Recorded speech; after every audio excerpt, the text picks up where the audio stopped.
கவிஞரும் எழுத்தாளரும் பட்டிமன்ற பேச்சாளரும் சொற்பொழிவாளருமான என் ஜெல்நாதன் ஐயா வழங்குகின்ற நன்னறி குறித்த விளக்க உரை வார்கள் கேட்போம்.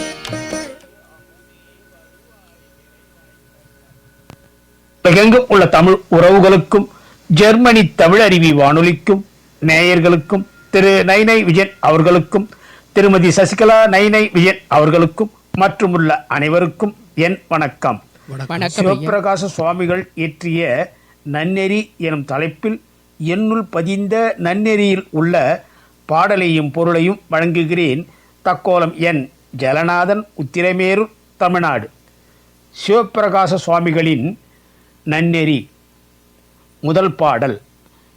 என்றும் முகமன் ஏம்பாதவர் கண்ணும் சென்று பொருள் கொடுப்பர் தீது அற்றோர் துன்று சுவை பூவின் பொலி குழலாய் பூங்கை புகழவோ நாவிற்கு உதவும் நயந்து.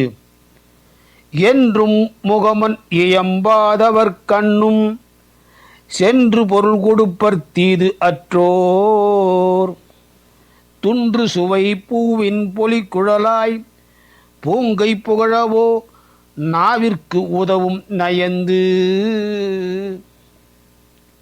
பூவின் பொலி குழலாய், மலர் சூடி விளங்குகின்ற கோந்தலை உடையவளே, பூங்கை அழகான கையானது புகழவோ புகழ்ச்சி கருதியோ நாக்குக்கு துன்று சுவை மிகுந்த சுவையுடைய உணவினை நயந்து உதவும் விரும்பி கொடுக்கும் தீது அற்றோர் குற்றமில்லாத உள்ளத்தவராகிய பெரியோர் என்றும் முகமன் ஏம்பாதவர் கண்ணும் எந்த நாளிலும் தமக்கு உபசார வார்த்தைகளை கூறாதவரிடத்தும் சென்று பொருள் கொடுப்பர் தாமே வெளியே சென்று அவருக்கு பொருள் கொடுத்து உதவுவார்.